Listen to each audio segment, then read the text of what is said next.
वहीं कांग्रेस के राष्ट्रीय अध्यक्ष मल्लिकार्जुन खड़गे प्रेस कॉन्फ्रेंस कर रहे हैं। आप भी सुनिए क्या कुछ कह रहे हैं। ताकि हम पैसों के अभाव में बराबरी से चुनाव ना लड़े और ना लड़ पाए, ये सत्ताधारी दल द्वारा एक खतरनाक खेल है।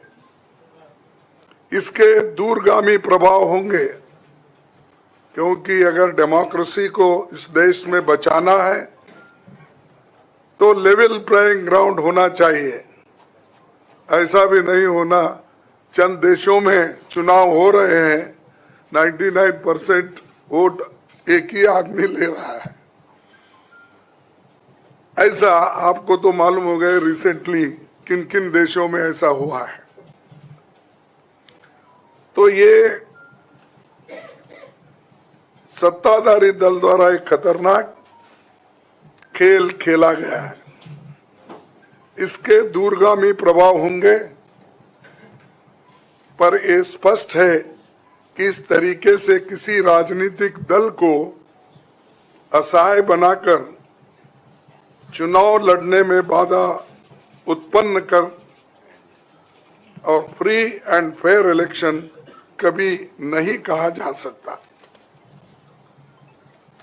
देश की जनता, एक आम नागरिक एक देख सकता है कि बीजेपी ने चुनावी चंदा बॉन्ड से 56% पैसे हासिल किए हैं, वहीं कांग्रेस को 11% ही मिले हैं।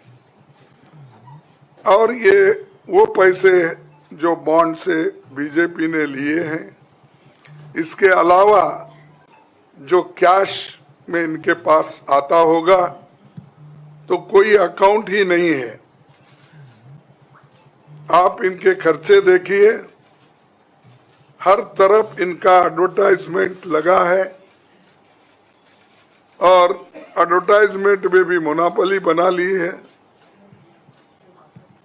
प्रिंट मीडिया हो, टीवी हो और सोशल मीडिया हो, इनका बहुत डोमिनेशन है। लेकिन इतने पैसे एक पार्टी जमा कर सकती है, हिंदुस्तान के 70 साल के डेमोक्रेटिक व्यवस्था में ऐसा कोई नहीं किया। ये पहली बार ये सरकार अनेक ढंग से पैसे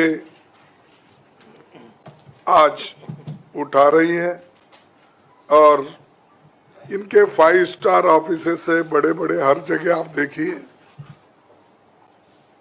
और 4-4, 5-5 फ्लाइट एक एक मीटिंग को जाते हैं और उनके पीछे और 2-4 जाते हैं। एक एक मीटिंग का इतना खर्च होता है तो शायद ही कोई पार्टी,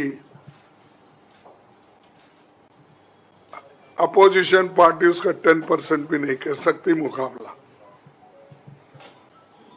मैं कहना नहीं चाहता कि बीजेपी ने किस तरीके से कंपनियों से पैसे लिए, क्योंकि सुप्रीम कोर्ट तथ्यों की जांच कर रही है। हमें उम्मीद है कि सच्चाई बहुत जल्द हम सब के सामने आएगी। और अंत में मैं देश के संवैधानिक संस्थाओं से अपील करता हूं कि अगर वो फ्री एंड फेयर इलेक्शन चाहते हैं तो हमारी पार्टी को बगैर किसी रोक टोक से बैंक अकाउंट्स का इस्तेमाल करने दे, और जो इनकम टैक्स का क्लेम है वो अंततः कोर्ट के निर्णय के अनुसार सेटल हो जाएगा। राजनीतिक दल टैक्स नहीं देते, बीजेपी कभी इनकम टैक्स नहीं दी, लेकिन ये लागू सिर्फ कांग्रेस पे हो रहा है। कोई पॉलिटिकल पार्टी इनकम टैक्स के दायरे में नहीं आते, सच है ना? सेटल हो जाए। राजनीतिक दल नहीं आते।